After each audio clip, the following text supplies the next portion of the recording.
सदाशिवसमारम्भां शङ्कराचार्यमध्यमाम् अस्मदाचार्यपर्यन्तां वन्दे गुरुपरम्पराम्।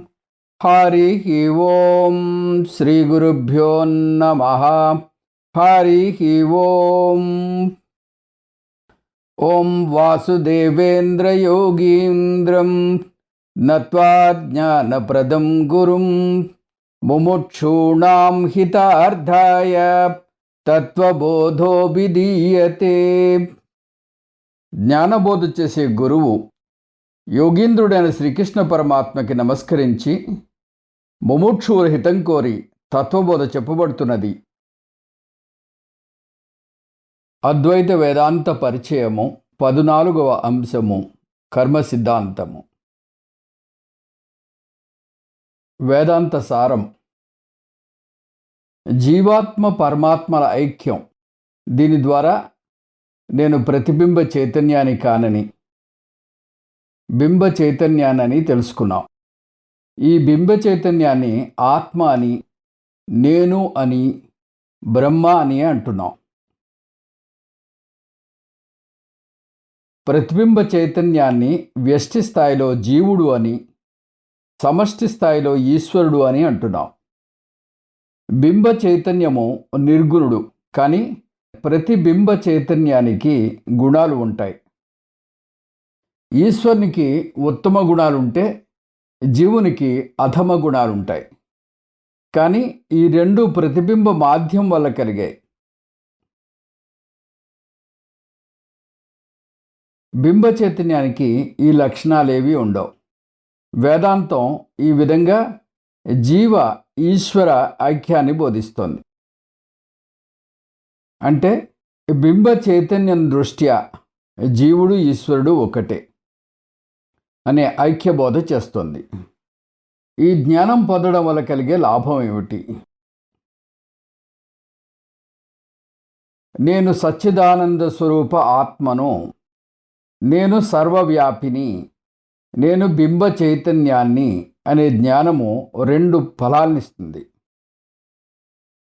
ఒకటి జీవన్ముక్తి, రెండోది విదేహముక్తి. జీవన్ముక్తి ఎలా కలుగుతుంది? ఇది పూర్తిగా మానసిక స్థాయిలో కలుగుతుంది. ఇది 3 విధాలుగా కలుగుతుంది. ఒకటి స్వతంత్ర భావన, రెండోది పూర్ణత్వ భావన, మూడోది సమత్వ భావన. విదేహముక్తి రెండో ఫలం. విదేహముక్తి అంటే పునర్జన్మ ఉండదు. ఇది అర్థమవ్వాలంటే ముందు కర్మ సిద్ధాంతాన్ని అర్థం చేసుకోవాలి. పునర్జన్మ పొందటమో మానడమో కర్మ సిద్ధాంతం మీదే ఆధారపడి ఉంటుంది. కర్మ సిద్ధాంతము. వేదాంత బోధలో కర్మ సిద్ధాంతం చాలా ముఖ్యమైనది, చాలా విశేషమైనది కూడా. మొదటి సూత్రము పాపపుణ్యాలు. మనం చేసే ప్రతి కర్మకి, చిన్న పెద్ద కర్మలకెల్లా ఒక ఫలం ఉంటుంది. ఫలం కలగని కర్మే ఉండదు. కర్మఫలం 2 రకాలుగా ఉంటుంది. దృష్టఫలం, కనబడే ఫలితము, అదృష్టఫలం, కనబడని ఫలితము. మంచి కర్మ చేస్తే మంచి దృష్టఫలము, మంచి అదృష్ట ఫలము ఉంటాయి. ఉదాహరణకు ఏదైనా దానం చేస్తే కనబడే ఫలం ఎదుటి వ్యక్తికి కలిగిన లాభం, కనబడని ఫలం అది మంచి పని కాబట్టి మంచిదే అవుతుంది. దీన్ని అదృష్ట ఫలము అంటారు. దాని బదులు ఎవరినైనా మోసం చేసి డబ్బు సంపాదిస్తే కనబడే దృష్టఫలం బ్యాంకులో మన డబ్బు పెరుగుతుంది. కానీ అదృష్టఫలం చెడు ఫలం ఉంటుంది. దీన్ని దురదృష్టము అంటారు. అదృష్టాన్ని పుణ్యమని, అదృష్టాన్ని పాపమని అంటారు. అందువల్ల మనం చేసే ప్రతి పనికి కనపడే ఫలం కాకుండా పాపపుణ్యాలు కూడా కలుగుతాయి. అవి అదృష్ట ఫలాలు కాబట్టి కనబడవు. అందువల్ల కర్మ సిద్ధాంతంలో మొదటి సూత్రము పుణ్యపాపాలు, రెండవ సూత్రము 2 నియమాలు. పుణ్యపాపాలు దేనివల్ల కలుగుతాయి? ఈ 2 నియమాల వల్ల కలుగుతాయి. శాస్త్రం విధించిన కర్మలు చేస్తే పుణ్యం కలుగుతుంది. వాటిని విహిత కర్మలు అంటారు. శాస్త్రం చేయవద్దన్న కర్మలు చేస్తే పాపం వస్తుంది. వాటిని నిషిద్ధ కర్మలు అంటారు. కొన్ని కర్మలు దృష్ట ఫలం దృష్ట్యా మంచివిగా కనపడవచ్చు, కానీ అదృష్ట ఫలం దృష్ట్యా మంచివి కావు. అలాంటి పని పాపాన్ని కలుగజేస్తుంది. శాస్త్రం విధించే కర్మలను దృష్టఫలం అదృష్టఫలం ఈ రెండిటిని మనసులో పెట్టుకుని విధిస్తుంది. అది సుఖం దుఃఖం పుణ్యం పాపం అన్నిటినీ ఆలోచిస్తుంది. రెండవ నియమం, ఒకవేళ అది శాస్త్రంలో చెప్పకపోతే ఏం చేయాలి? ఏ పనైనా ఎందుకు చేస్తాం, దానికి కారణం ఏమిటి అని ఆలోచించాలి. కారణం ఉన్నతమైనదైతే అది పుణ్యాన్ని ఇస్తుంది, కారణం చెడ్డదైతే అది పాపాన్ని ఇస్తుంది. అందువల్ల శాస్త్రం చెప్పిన దాన్ని బట్టి ఉద్దేశాన్ని బట్టి పుణ్యపాపాలు తేలుతాయి. మూడో సూత్రం దృష్ట సుఖ దుఃఖాలు. కనబడని పుణ్యపాపాలు కాలక్రమేణా దృష్ట సుఖంగాను దృష్ట దుఃఖంగాను మారుతాయి. ఎన్నాళ్లలో మారుతుంది? ఒక రోజులోనా, ఒక సంవత్సరంలోనా, ఇంకొక జన్మలోనా? ఇన్నాళ్ళు అని చెప్పలేం. ఎందుకంటే అందరికీ సమానంగా ఉండదు ఇది. అది కర్మను బట్టి పుణ్యాన్ని బట్టి పాపాన్ని బట్టి మారుతుంది. దీనికి శాస్త్రం అద్భుతమైన ఉదాహరణ ఇస్తుంది. మనం బొప్పాయి చెట్టు, మామిడి చెట్టు, కొబ్బరి చెట్టు పెరగడానికి విత్తనాలు ఒకే రోజు వేశాం. బొప్పాయి అతి త్వరగా పెరిగితే తక్కిన 2 ఎక్కువ కాలం తీసుకుంటాయి. అలాగే తక్కిన జీవరాశులు కూడా. పురుగులు గంటల్లో పెరిగిపోతే మనిషి తల్లి గర్భం నుంచి రావడానికి 9 నెలలు పడుతుంది. అందువల్ల అన్ని కర్మలకి సమానమైన ఫలాలు ఉండవు. అందువల్ల ఒక మనిషి చనిపోయినప్పుడు అతని సూక్ష్మ శరీరంలో ఫలం పొందని అనేక పుణ్యపాపాలు ఉంటాయి. అవ్యక్త రూపంలో మనిషి మరణించినప్పుడు స్థూల శరీరం నాశనం అవుతుంది, కానీ సూక్ష్మ కారణ శరీరాలు ఇంకా ఉంటాయి. ఇందులో పుణ్యపాపాలు నిక్షిప్తమై ఉంటాయి. ఈ అదృష్ట పుణ్యపాపాలు సుఖ దుఃఖాన్ని కలగజేయాలంటే వాటికి ఇంకొక స్థూల శరీరం కావాలి. స్థూల శరీరం లేదే ప్రపంచంతో వ్యవహారం నడపలేము. వ్యవహారం నడపలేదే సుఖ దుఃఖాలు లేవు. అందుకని పునర్జన్మ కలుగుతుంది. కారణ సూక్ష్మ శరీరాలు మన అదృష్ట పుణ్యపాపాలని మోస్తూ దానికి తగ్గ స్థూల శరీరాన్ని ఎన్నుకుంటాయి. దాని ద్వారా మనకి సుఖ దుఃఖాలను ఇస్తాయి. ఈ కొత్త శరీరంతో కొత్త కర్మలు చేసి మళ్ళీ కొత్తగా పుణ్యపాపాలని పోగు చేసుకుంటాం. మళ్ళీ అందులో కొన్ని దృష్టఫలాన్ని ఇవ్వకపోవడంతో మళ్ళీ ఇంకో జన్మ ఎత్తాల్సి ఉంటుంది. ఆ కారణం ఉన్నతమైనది అయితే అది పుణ్యాన్ని ఇస్తుంది. లేకపోతే శాస్త్రం దాన్ని చెప్పిన దాన్ని బట్టి ఉద్దేశాన్ని బట్టి పుణ్యపాపాలు తేలుతాయి. కారణం ఉన్నతమైనదైతే అది పుణ్యాన్ని ఇస్తుంది, లేకపోతే పాపాన్ని ఇస్తుంది. అలా పునరపి జననం పునరపి మరణం కొనసాగుతూనే ఉంటుంది. అందుకని మన పుట్టుకని మన అనుభవాల్ని నిర్ణయించేది దేవుడు కాదు అని అర్థం చేసుకోవాలంటుంది శాస్త్రం. కర్మ సిద్ధాంతం ఆత్మజ్ఞానం కన్నా మరింత ప్రాథమిక సూత్రం అది. అది ఎంత బాగా అర్థమైతే మన జీవితం అంత సాఫీగా సాగుతుంది. నేరస్తుడు చట్టం నుంచి తప్పించుకోగలడేమో కానీ పుణ్య పాప కర్మల సిద్ధాంతం నుంచి తప్పించుకోలేడు. అతని పుణ్యపాపాలను అనుసరించే అతని పునర్జన్మ ఆధారపడి ఉంటుంది. ఆ కారణం ఉన్నతమైనది అయితే అది పుణ్యాన్ని ఇస్తుంది, లేకపోతే శాస్త్రం దాన్ని చెప్పిన దాన్ని బట్టి, ఉద్దేశాన్ని బట్టి పుణ్యపాపాలు తేలుతాయి. కారణం ఉన్నతమైనదైతే అది పుణ్యాన్ని ఇస్తుంది, లేకపోతే పాపాన్ని ఇస్తుంది. కర్మ సిద్ధాంతం వల్ల లాభాలు. కర్మ సిద్ధాంతాన్ని సరిగ్గా అర్థం చేసుకుంటే దానివల్ల కొన్ని లాభాలు ఉన్నాయి. ముందుగా మన దృక్పథం మారుతుంది.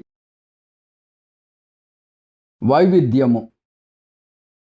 జీవరాశుల మధ్య ఇంత వైవిధ్యం ఎందుకు?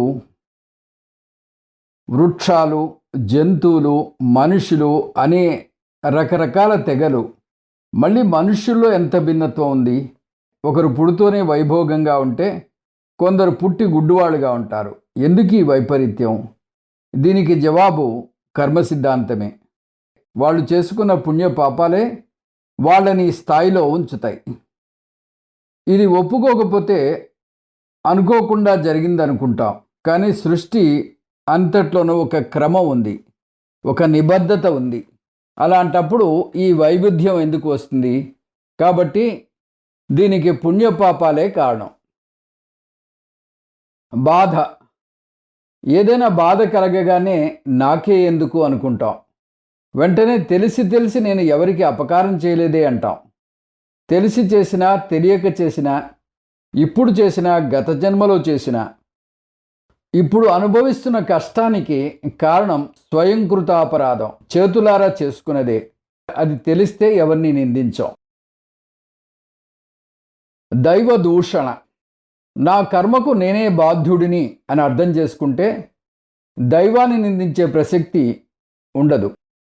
ఇప్పుడు మనం మంచివాళ్ళమే అయినా కష్టపడుతున్నాము అంటే మనకి తెలియని ఏదో పాపం వల్ల అని తెలుసుకుంటాం. అప్పుడు దేవుడు అన్యాయం చేశాడని, పక్షపాతం చూపాడనే ప్రసక్తి ఉండదు.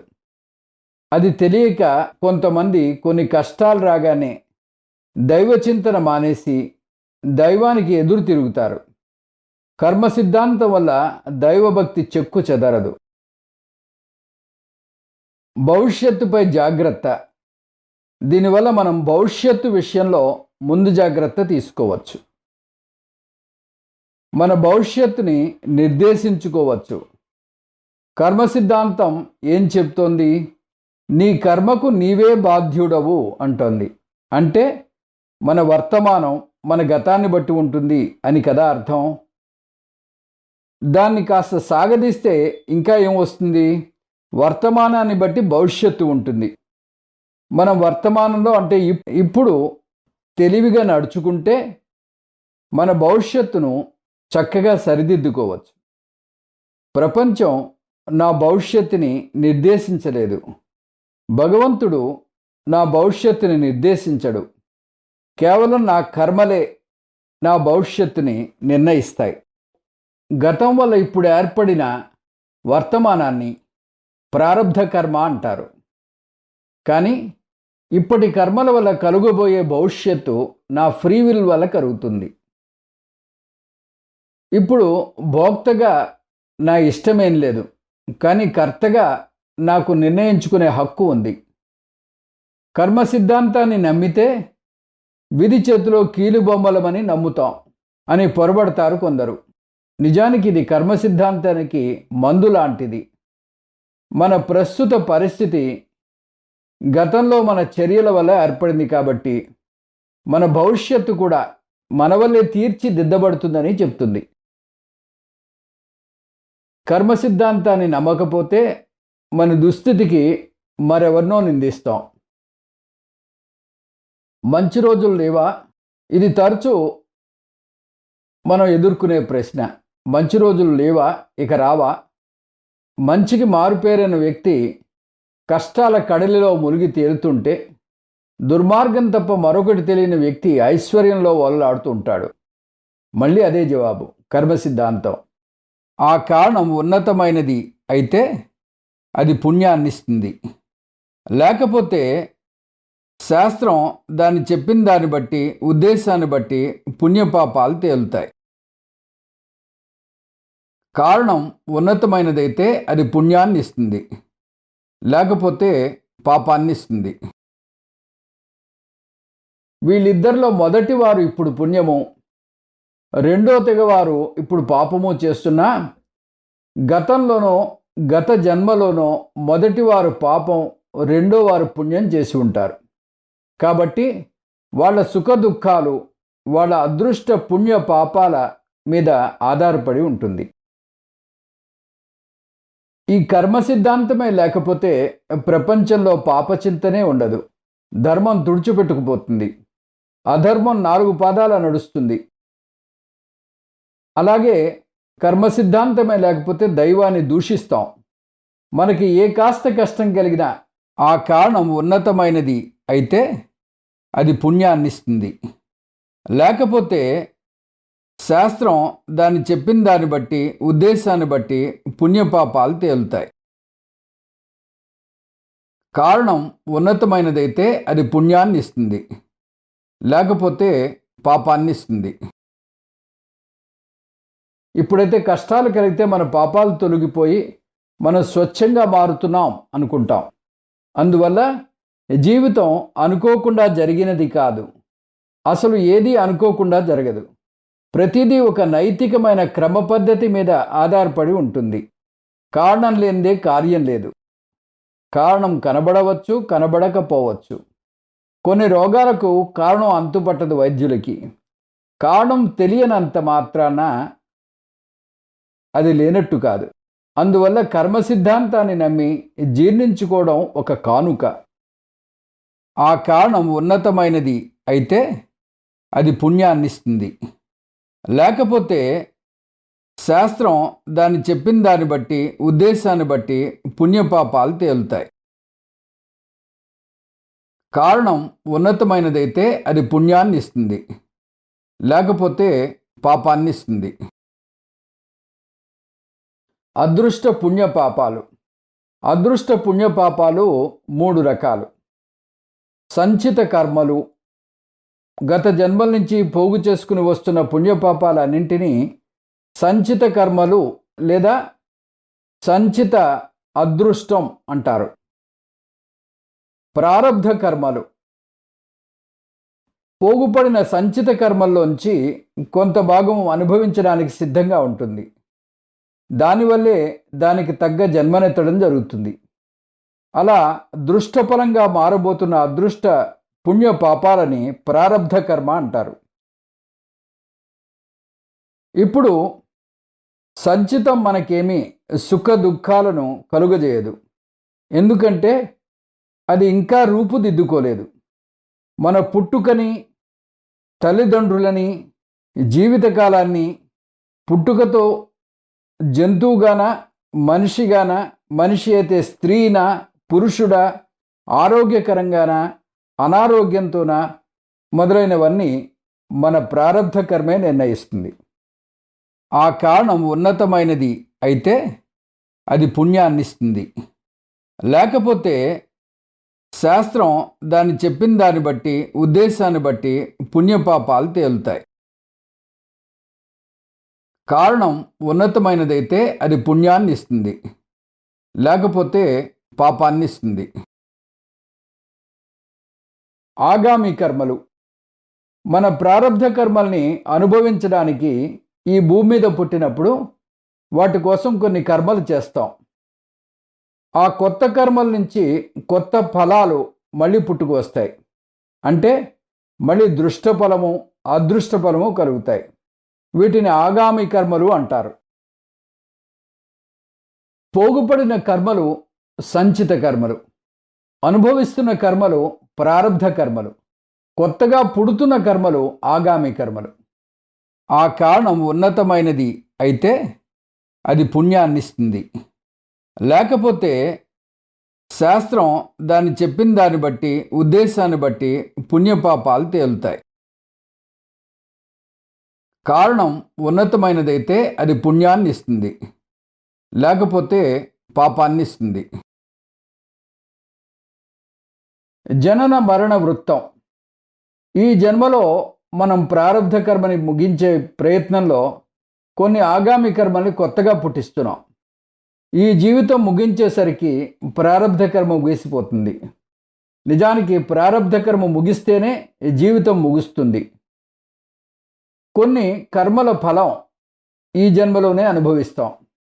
ఫలించిన ఆగామి కర్మలు కూడా ముగిసిపోతాయి. కానీ మిగిలిపోయిన ఆగామి కర్మలు సంచిత కర్మల్ని చేరతాయి. ఈ సంచిత కర్మ నుంచి మళ్ళీ కొంచెం భాగం ప్రారబ్ధ కర్మగా మారుతుంది ఇంకొక జన్మనివ్వటానికి. మళ్ళీ ప్రారబ్ధ కర్మ తీరడానికి పుట్టిన జన్మలో మళ్ళీ ఆగామి కర్మ కలుస్తుంది. మళ్ళీ ఇదే కదా, ప్రారబ్ధ కర్మ పూర్తిగా కరిగిపోతుంది, ఆగామి కర్మ కొత్తగా చేరుతుంది. కొంత వెళ్ళి సంచిత కర్మతో చేరి మళ్ళీ పునర్జన్మకి దారితీస్తుంది. పునరపి జననం పునరపి మరణం, అలా సంచిత ప్రారబ్ధ ఆగామి కర్మలు సాగుతూనే ఉంటాయి. ప్రాయశ్చిత్త కర్మ. ప్రాయశ్చిత్త కర్మ చేస్తే ప్రారబ్ధ పాపాన్ని పోగొట్టుకోవడానికి ఆగామి పుణ్యం చేస్తున్నామన్నమాట. ప్రారబ్ధ పాపం ఉన్న తీవ్రతను బట్టి ఆగామి పుణ్యం దాన్ని పూర్తిగా నశింపజేస్తుంది, లేదా అధమపక్షం దాని తీవ్రతని తగ్గిస్తుంది. ప్రాయశ్చిత్తం చేయడం వల్ల ప్రబలమైన ప్రారబ్ధ పాపాలని తట్టుకునే మనోధైర్యం కూడా కలుగుతుంది. ప్రారబ్ధ కర్మ ఎంత తీవ్రంగా ఉందో మనం ముందుగా తెలుసుకోలేం, ఎందుకంటే అది అదృష్టం. అందుకని మనం కోరుకున్న ఫలితం పొందే వరకు ప్రాయశ్చిత్త కర్మ చేస్తూనే ఉండాలి. జ్ఞాని పరిస్థితి. జ్ఞాని విషయంలో ఈ 3 కర్మలు ఏమవుతాయి? జ్ఞానం ఎంత శక్తివంతమైనదంటే అది అన్ని సంచిత కర్మల్ని నాశనం చేయగలదు. రేడియేషన్ వల్ల శరీరంలో ఉన్న క్యాన్సర్ కణాలను నాశనం చేసినట్టుగా అది సంచిత కర్మల్ని నాశనం చేస్తుంది. సంచిత పాప వినాశకలింగం తత్ప్రణమామి సదా శివలింగం. జ్ఞానికి ఆగామి కర్మలు రావు, ఎందుకంటే అతను తాను అకర్తగా కర్మలు నిర్వహిస్తాడు. నేను చేస్తున్నాను అనే అహంకారం అతనికి లేదు. అభిమానం కానీ అహంకారం కానీ లేకపోవడం చేత ఆగామి కర్మలు పుట్టవు. సంచిత కర్మలు భస్మమయ్యాయి, ఆగామి కర్మలు పుట్టవు. మిగిలింది ఒక్కటే, ప్రారబ్ధ కర్మ. అవి జరుగుతున్నావు కాబట్టి అజ్ఞానికి సుఖదుఖాన్ని కలిగజేస్తాయి. అజ్ఞాని అంటే అనాత్మతో లేదా ప్రతిబింబ చైతన్యంతో ముడిపడి ఉంటాడు కాబట్టి అతనికి ఈ సమస్య. జ్ఞాని తాను ప్రతిబింబ చైతన్యం కాదు, బింబ చైతన్యము అని సచ్చిదానంద ఆత్మ అని భావిస్తాడు కాబట్టి చిన్న సమస్యలకు చెలించడు, అవి అతన్ని బాధించవు. శరీరంతో సంబంధం పెట్టుకోడు కాబట్టి ప్రారబ్ధ కర్మని తన పనిని చేసుకొనిస్తాడు. అతను సాక్షిభూతంగా చూస్తాడు అంతే. అందువల్ల అతను మరణించే సమయానికి కర్మ లేదు. సంచిత కర్మ కాలిపోయింది, ప్రారబ్ధ కర్మ ముగిసిపోయింది, ఆగామి కర్మ పుట్టలేదు. ఆ కారణం ఉన్నతమైనది అయితే అది పుణ్యాన్నిస్తుంది. లేకపోతే శాస్త్రం దాన్ని చెప్పిన దాన్ని బట్టి ఉద్దేశాన్ని బట్టి పుణ్యపాపాలు తేలుతాయి. కారణం ఉన్నతమైనదైతే అది పుణ్యాన్ని ఇస్తుంది, లేకపోతే పాపాన్ని ఇస్తుంది. సంచిత కర్మ ఆగామి కర్మ కలిసి కొత్త శరీరాన్ని వెతుక్కుంటాయి. ఈ రెండూ లేని చోట కొత్త శరీరం ప్రసక్తే లేదు. అందువల్ల జ్ఞాని శరీరాలు 3 స్థూల సూక్ష్మ కారణ శరీరాలు స్థూల సూక్ష్మ కారణ ప్రపంచంలో కలుస్తాయి. అదే వరుసలో. వేరే విధంగా చెప్పాలి అంటే జ్ఞాని పరమాత్మలో ఐక్యం అయిపోతాడు. ఆ కారణం ఉన్నతమైనది అయితే అది పుణ్యాన్నిస్తుంది, లేకపోతే శాస్త్రం దాన్ని చెప్పిన దాన్ని బట్టి ఉద్దేశాన్ని బట్టి పుణ్యపాపాలు తేలుతాయి. కారణం ఉన్నతమైనదైతే అది పుణ్యాన్ని ఇస్తుంది, లేకపోతే పాపాన్ని ఇస్తుంది. అతనికి విదేహముక్తి కలుగుతుంది. అతను బతికి ఉండగా జీవన్ముక్తిని పొందుతాడు, అంటే స్వేచ్ఛని ఆంతర స్వేచ్ఛని అనుభవిస్తాడు. మరణించాక విదేహముక్తిని పొందుతాడు. ఆ కారణం ఉన్నతమైనది అయితే అది పుణ్యాన్ని ఇస్తుంది. లేకపోతే శాస్త్రం దాన్ని చెప్పిన దాన్ని బట్టి, ఉద్దేశాన్ని బట్టి పుణ్యపాపాలు తేలుతాయి. కారణం ఉన్నతమైనదైతే అది పుణ్యాన్ని ఇస్తుంది, లేకపోతే పాపాన్ని ఇస్తుంది.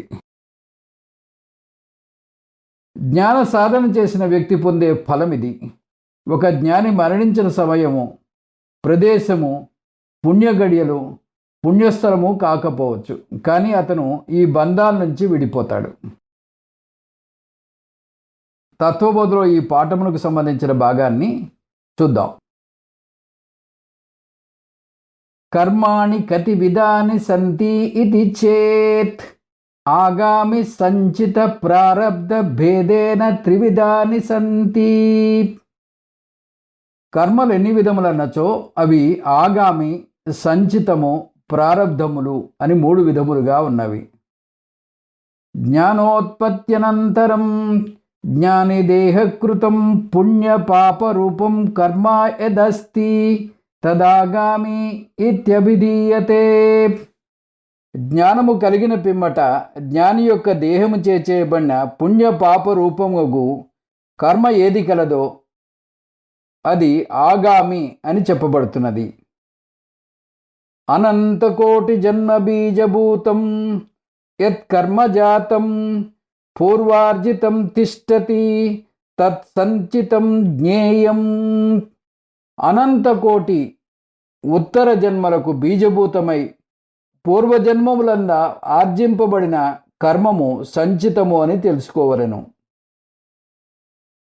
ప్రారబ్ధ కర్మ కిం ఇతి చేత్ ఇదం శరీరముత్పాద్య ఇహలోక ఏవం సుఖ దుఃఖాదిప్రదం యత్కర్మ తత్ ప్రారబ్ధం భోగేన నష్టం భవతి ఇతి.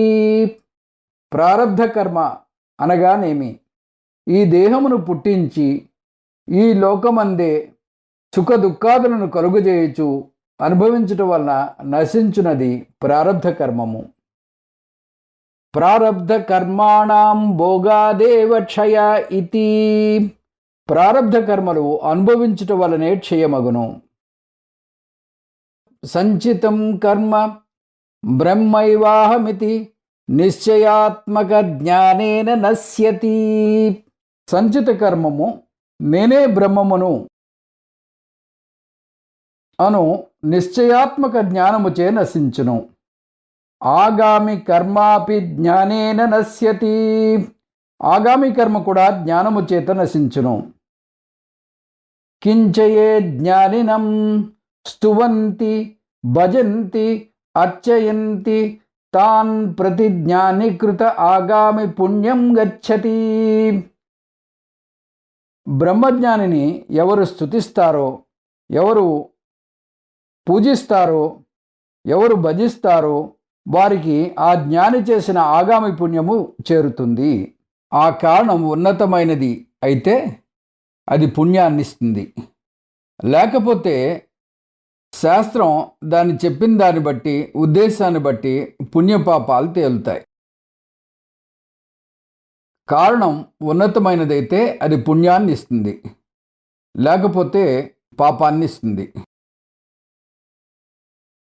ఏ జ్ఞానినం నిందంతి ద్విషంతి దుఃఖప్రదానం కుర్వంతి తాన్ ప్రతి జ్ఞానికృతం సర్వం ఆగామి క్రియమాణం యద్వాత్యం కర్మ పాపాత్మకం తద్గచ్చతి. ఎవరు జ్ఞానిని నిందిస్తారో, ఎవరు ద్వేషిస్తారో వారికి జ్ఞాని చేసిన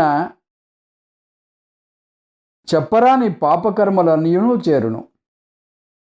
ఇక్కడ ఒక విషయము గమనింపవలను.